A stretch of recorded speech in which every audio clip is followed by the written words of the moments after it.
Hi, Brandy. Welcome to the Integrative Health Coach Success Podcast. Hi, thanks for having me. Yes, our pleasure.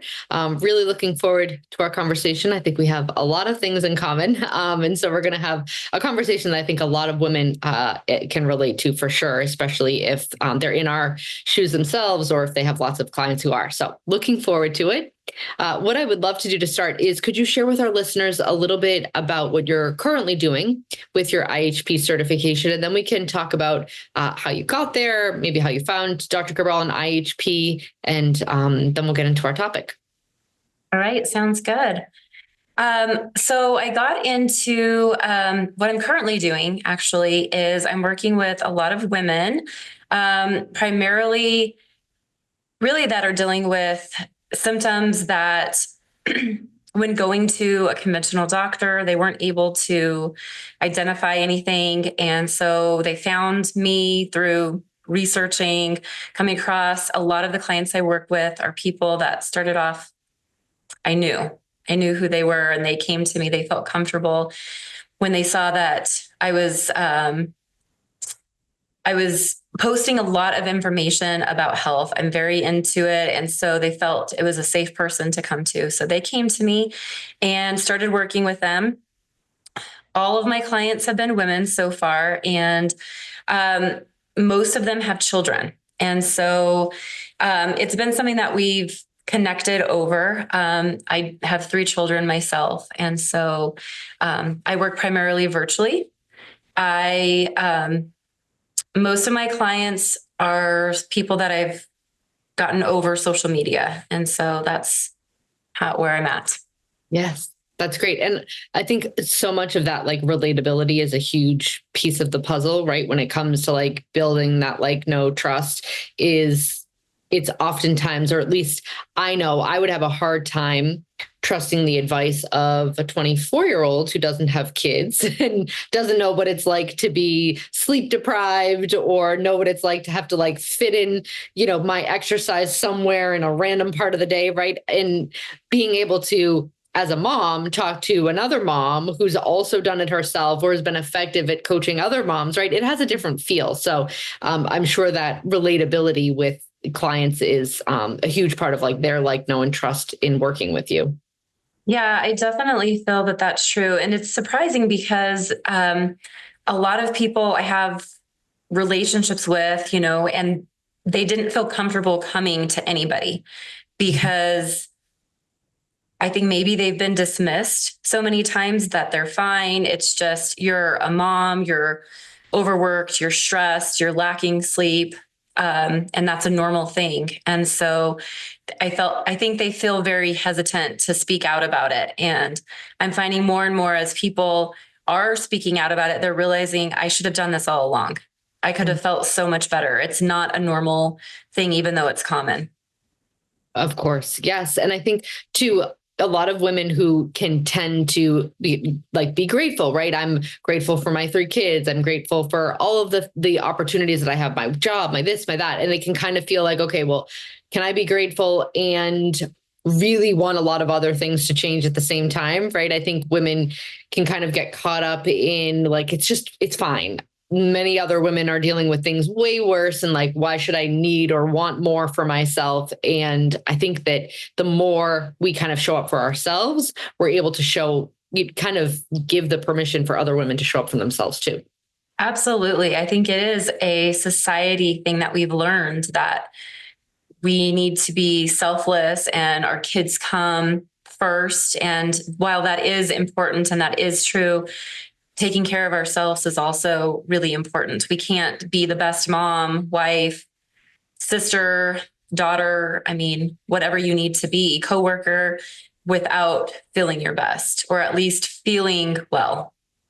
Yes. Yeah. I would go as far as to say that it's actually selfish to not take care of yourself, right? Because if you're not taking care of yourself, you're not really the best version of yourself. And that now you're withholding the best version of yourself from the world, your family, your friends. And that actually is more of an act of selfishness than anything else. So it's so true. We need to change that in society so we all feel that way. Yes, absolutely. Have you always been into health and wellness? Were you doing something before you found IHP? How did you get into health coaching? Yeah. So I was always I played college sports. I was very into nutrition as far as taking it in college. I loved nutrition. I didn't see that as a good fit for me at the time, even though I was interested in it. But I was also very active in physical activity and sports.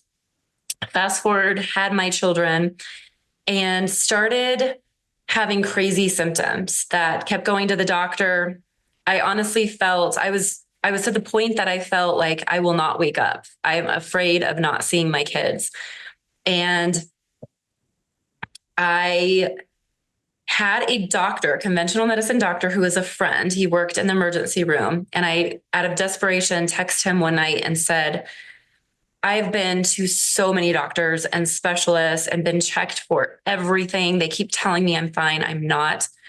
I don't know what to do. I'm ready to go to the Mayo Clinic. Do you have any recommendations? And he said, tell me a little bit about what you're going through. And I told him, and he goes, it sounds like hyperthyroidism. And I started looking into it and I'm like, it does. I thought maybe it was at one point, I thought like I had MS, I had Parkinson's, then, it spiraled because I was having digestive issues and I was all over the place. I had seen so many specialists. So I started looking into that and I said, it does. I thought maybe I was going through menopause too. So I came across Dr. Cabral and I decided I was going to read all the books. I was going to his book and numerous others, learn as much as I could about this because I didn't feel anybody could help me at this point. And went and did his functional medicine detox. 80% of my symptoms gone. Like it was mind blowing to me. I swear by them to this day that I do them regularly. I believe in them. But then I continue to dive deeper and do a lot of other testing and protocols. And I said, I've got to go through training. So I went through the HPH training and I decided to do that mostly because longevity, it was something that was just in reading my books sticking out to me. What is the science behind this? It's hard to really know, but I wanted to know more. So I decided to take the HPH courses and have really like melded both the IHP stuff and HPH stuff together, the high performance health, and jumped right in. And it's a huge passion of mine. I think that a lot of my clients can see that and my friends and family. So they come to me asking me questions about, what do you think about this ingredient? Or do you have a recommendation on a good supplement for this? Like, what's a good brand? And it's really because I'm passionate about it. And it's not, I don't think of it as a job. It's what I get to do. It's what I look forward to doing. And I believe everybody can feel amazing.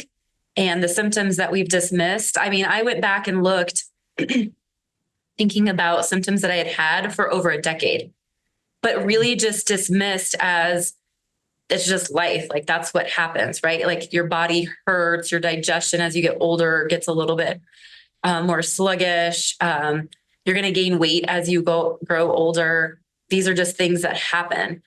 And I had the symptoms early on, a decade earlier, but my body couldn't take it anymore. My rain barrel got too full, and the detox really kickstarted all of that. So I'm a believer, and I want others to experience what I've experienced. And not everybody's ready for that, and that's okay. Yeah. So, I mean, I have friends and family that they're interested, but I think they keep their distance because they're not ready to make those changes yet. And that's fine. But the people that are ready, they hit that point that they realize they don't want to feel that way anymore. And there's more for them. Yes. Yeah, for sure. It always goes back to, I've said this quote before. I think it's Tony Robbins, but basically he's like, the moment that you can create change, or you're willing to create change, is when the shift from what causes more pain, you go from basically having your comfortable lifestyle and eating what you want and doing all of that. That isn't as painful as experiencing the symptoms, right? And that's usually what is a catalyst for change. Is now it's actually the thought of having these symptoms forever is worse than staying in that comfortable lifestyle where you can kind of do what you want and, kind of be ignorant to all of the things that might be affecting you. And I mean, that's usually the shift that I see most in family and friends, right? Clients that come to you, they're ready to change because they're coming to you. But that's usually the point where things certainly shift. And the detox, I see this happen with mothers all the time. And I think, yes, absolutely, the liver needs detoxification, but you had 3 kids, right? And just doing 2 shakes a day for 2 to 3 weeks can fill so much of a deficiency gap that has been created over the years of either birth or nursing, or just like running yourself, kind of being last on the list, and, maybe not eating breakfast because you're running out the door, or over caffeinating because you're sleep deprived, right? The depletion that can come from being a mother for that long. Oftentimes that is the bigger issue. That's where the symptoms are coming from. Yes, the liver is an amazing instrument in, removing toxins and cleaning the blood and all of that. And that part of the detoxification is incredibly important. But sometimes I find that just the 2 shakes a day lift women out of their really can be debilitating symptoms. Absolutely. And nutrition was a huge part of it. I went in for, I received testing from early on in my journey when conventional medicine wouldn't give me any answers. And I found a functional medicine doctor and here in town where I live. And she said, looking at your nutrients, you look like one of my 60-year-old clients that eats toast and tea. And it stuck with me. And I thought, I've been an active, healthy person my whole life, never picking up like horrible habits. Yes, my diet could have been a lot better, but I was shocked that how could this be the case? And it was real motivation. It was almost like I mourned my old diet though for a while, that I thought this is the end, and it really, now people are like, how do you do that? I said, I don't have those cravings anymore. I don't see people eating pizza and say, oh, I wish I could have some of that. I really have no desire for it. And that's what can happen when you balance your body. So. Yes, absolutely. Yeah. What I would love to do next is kind of talk about the fact that you do work with women who tend to be primarily mothers. And we touched a little bit upon kind of that relationship of sharing your own, position in life, which is a mom of 3, and, being able to relate to clients. But what do you find, did you set out for that to be your niche? Did that kind of just come to you? What was the path towards that?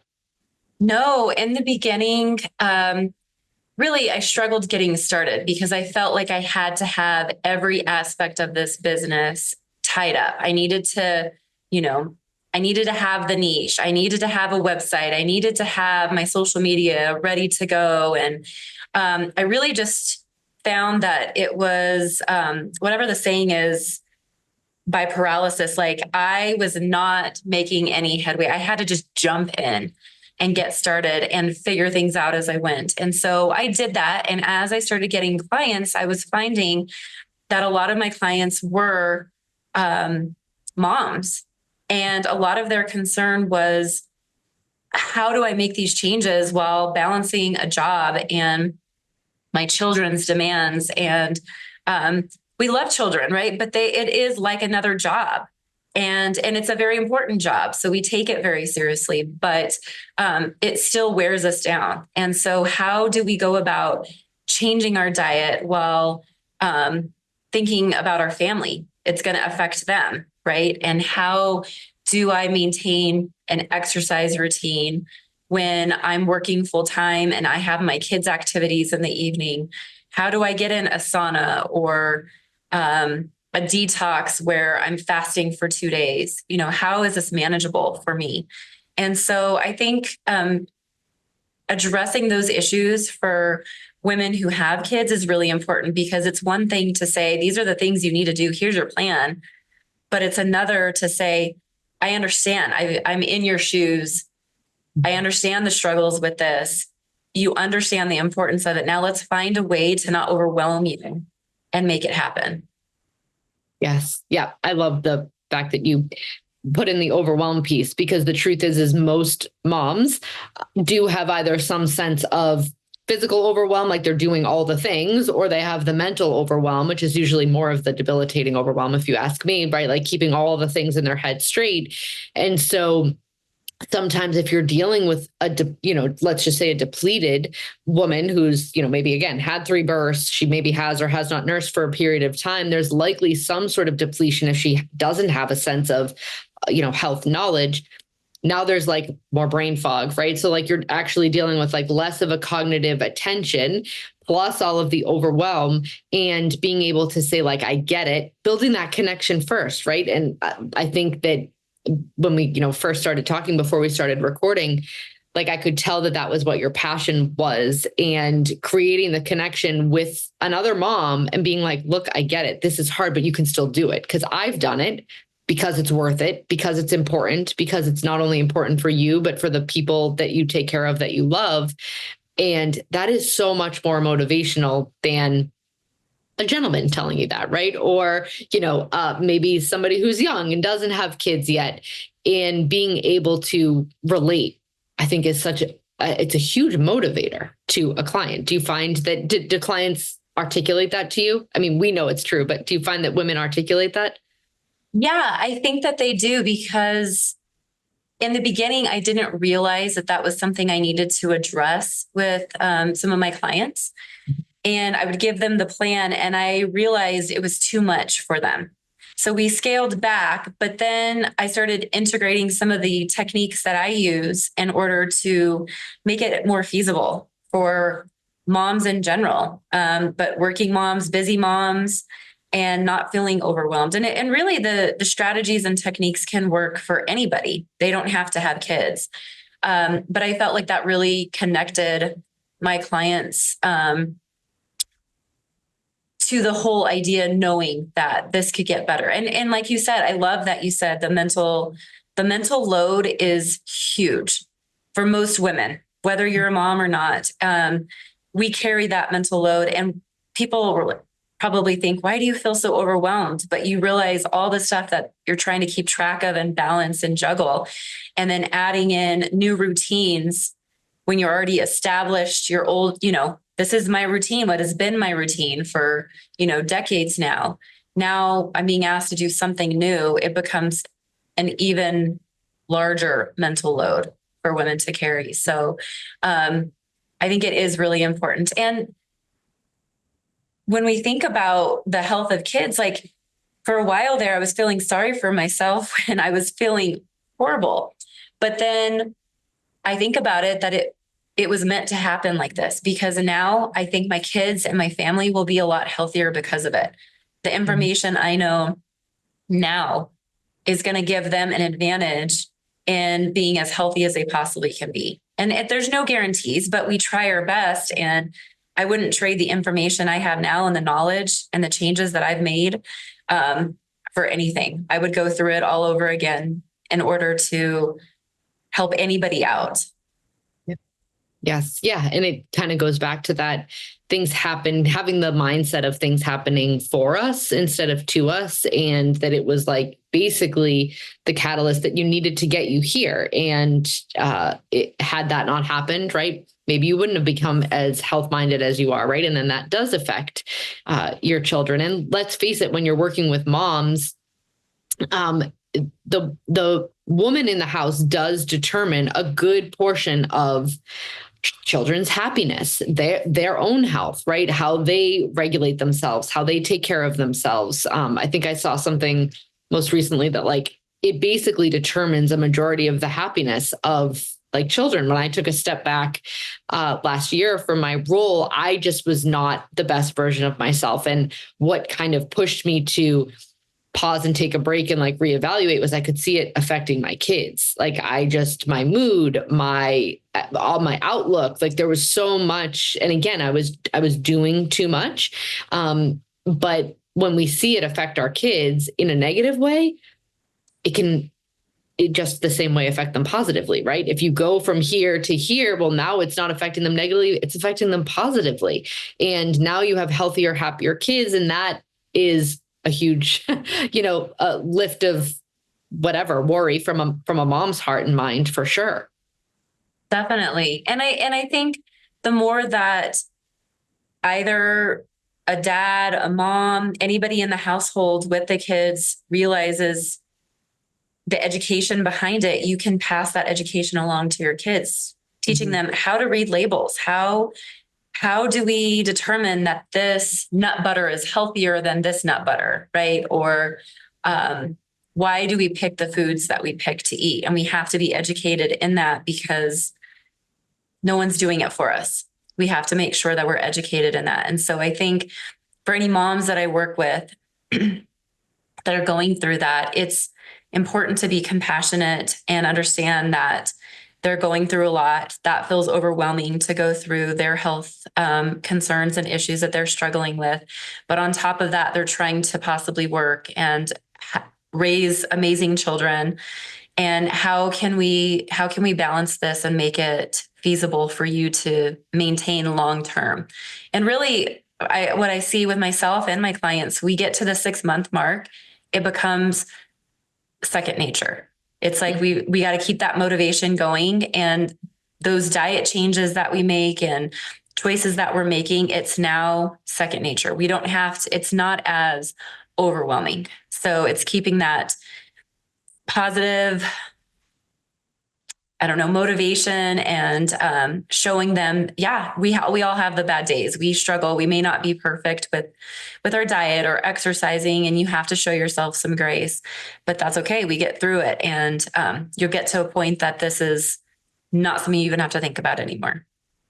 Yes. Yeah. Because the motivation comes from feeling so darn good, right? Like once you start feeling so much better, now that becomes the motivation, which is why I love the detox too, because like it's an instant hook. You're like, oh my gosh, I went from feeling so horrible to really, really good in such a short amount of time. And it shows somebody like this is possible. It's not going to take you 8 months to resolve all of your symptoms. Some of them, right, will kind of linger and you'll need to touch things up. But so much can be done up front with foundations, with, remineralization, with fixing deficiencies, and just supporting someone's natural things like sleep, water intake, movement, that somebody can feel so much better, so much faster. And once they do, that becomes the motivation. That's like the thing that takes charge. Yeah, exactly. And now you no longer have to convince them to do these things. They're just doing them because, one, like you said, they become second nature and a habit. But two, it's kind of like nothing really tastes as good as this feeling, right? Of being in, having good mood, having, a sharp mind, feeling energetic. It really is, nothing's rewarding in itself. Exactly. Yeah. Yeah. I think, when you were talking about that, we also think about the moms and what goes on in the nervous system, and knowing that it's not the detox, the nutrition, the exercise is not going to fix everything. It's also thinking about your mental health, your nervous system. And I know for me, when I had kids, I think my nervous system was on overdrive. It was the years of lack of sleep from being up at night, not exercising, not prioritizing my nutrition, but I was overwhelmed. And that my nervous system caused a whole slew of issues. And it's easier said than done to work on that. So that's why I think having somebody in your corner to guide you through any of that nervous system work is just pivotal, because no matter what detoxes work you put into it, it's not going to change if you have some nervous system dysregulation issues. So Yes. it's like a holistic viewpoint, and how do we squeeze all of that in our busy lives, right? Yes. Yeah. Could not agree more. I think if there hasn't been a book written about how, I believe that like what parenting, the hardest part about parenting is being triggered, right, by whatever, right? It can go from noise to what your kids say but realizing that like actually all of this stuff that feels so dysregulating to me is actually my invitation to do something about myself rather than trying to control, right, the noise, the behavior, because I know that when I'm regulated, when I'm showing up as like the best version of myself, like that stuff doesn't matter.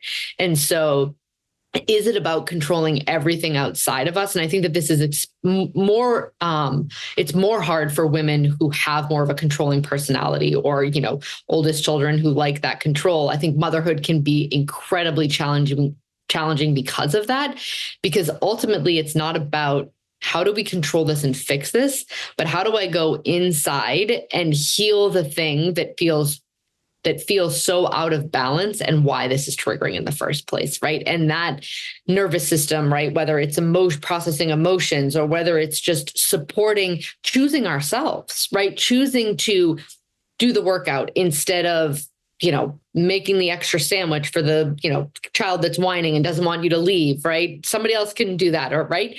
It's really just about choosing yourself, valuing yourself, and being able to process uncomfortable emotions, but also I think the triggers that can happen from just simply being a mom. It's like you said, kids are amazing. I wouldn't trade my kids for $1 bazillion, but are there days where it's really hard? Yeah, it's hard. And that doesn't mean that it's not beautiful, because two things can be true at the same time. I always say that, like, it can be really hard and one of the most beautiful jobs in the whole world. That's so well put. It's so true. And I think we're getting closer to the point in society that we are speaking out about that. And it's something that women have taken on the role of. Women are expected to do, pull their weight maybe and work, but also take on majority of the kids' duties, like making the doctor's appointments and getting the Christmas gifts or holiday gifts, plan the birthday parties, volunteer at school. And it's hard for us to say no, but that wreaks havoc on our nervous system. And they are worth it to put in the effort, but not at the cost of our health. And ultimately, they're watching, right? They're learning these things too. And so it's not setting them up for success down the road. One of the, a lady that I know, my son plays baseball with, she said this comment to me. She goes, I need my kids to know that the world doesn't revolve around them. And I was like, because I think I personally have made an effort to kind of make my kids feel that way, but it also works against you, right? They also need to know I have me time right now. You can have you time, but I also need my time. If I want to take an Epsom salt bath, or I want to go for a run, these are important habits that we are teaching our family and our kids. And we should still be kind and caring and compassionate to others and selfless at some point. But we also need to do that to ourselves. So we want them to do it, right? I always say, like, yes, my daughter's 7 right now, but I'm raising her to be, she's going to be me someday. She's right. going to have kids. And how do I want her, oh my gosh, Glennon Doyle, who wrote Untamed, she always says, would I want this for my child? Like, would I want what I'm doing right now? Would I want this for her? Because ultimately, if I don't change it, she's seeing it and she will think that, like, this is what I need to do when I'm a mom, or I'll do, right. And this is how, like, generational things come into play. But ultimately, like you said, they're watching, they're not listening to what we say. They only watch what we do. And if we want them to prioritize their own health, their own well-being at some point in their life, because they're not going to be kids forever, we have to show them how. And yeah, they might be like the dealing with the uncomfortableness of their disappointment, I think is the hardest part about, or at least I'll speak for myself. That's the hardest part about me prioritizing myself. The wait, you're going where, or you're doing what, or how come? Like when I went to the Reimagining Health Summit, I mean, you would have thought that I was lighting the house on fire when I left. I'm like, your dad's going to be here. It doesn't sit the same. Yeah, you're still sleeping in the same bed. I'm actually going to be back in 72 hours. Like it's going to be okay. But, and I did the year before that. I let the guilt, riddle me with making a different choice. And would I want my daughter to do that? Glennon Doyle also says like one of the biggest burdens for a child is the unlived life of a parent. And I would say the unlived life of a mother in this case, right? Do we want it to be because of them that we didn't take care of ourselves or we didn't live fully, right? That's a huge burden for a kid to carry. It's so true. I mean, the burdens that the mom carries, when the dad's not, they think that you're not left alone. Your dad is still here and he is capable, right? But the guilt that you carry is really hard. It's a hard thing. I, for a while, felt guilty. I started doing Hot Works. I don't know if you're familiar, but I love it because it's a workout with the sauna. And it's something I really enjoy doing. But for a while, I would feel guilty leaving to go and do that. I felt like I was doing something wrong. And when thinking about that, I thought, that's just not normal. That shouldn't happen. We're trying to better ourselves and set great examples. And I'm not doing anything wrong, but it takes rewiring the way you think to not put those pressures on yourself. And that's a hard thing for moms to do, to say no, to worry about themselves. Sounds very selfish and go against everything we've ever learned and taught what a good mom does. So yes. It's challenging. Absolutely. Yes. I think it goes back to your point of being able to properly regulate your nervous system, right? And processing the emotion of like, why do I have this thought? Why is this guilt so heavy? Where did I learn this? Where did I, what does it mean to quote unquote, be a good mom? And it's all about, listening to those and not trying to bury them. Cause I think that's when they dysregulate your nervous system the most, right? When we have these feelings, none of them are wrong. The guilt isn't a wrong feeling. It's a feeling. And I definitely was never prepared for the amount of guilt that I felt as a mom for so many things. And it's really important to just acknowledge it, like let it have a voice and then watch it go and assign a different belief system to it, rather than trying to just like bury it and be ashamed. Like then you're ashamed of the guilt, right? Like that they can all, and then it causes more problems, right? More health issues when you suppress them. Yes. Get it out, address the feeling, identify it, and let it move. Like you said, is so important, but it's so hard to learn that. Yes, absolutely. Well, I think, health coaches that are working with moms, right? Like I feel we're doing like triple time, right? Because that if you help that mom show up in a better way, she's showing up better for her kids. And that's, having a ripple effect long-term. And women, I think like the village doesn't exist anymore. And if we can create some sort of that connection for moms, right, who feel lost, who feel unheard, who feel like, desperate, hopeless, because I've met with women who feel really hopeless. I think it's some of the most beautiful work in the whole world. So love that. Yeah. Yeah. Well, it's a step for everybody, right? For a mom to admit, I want some help. I don't think that this is okay.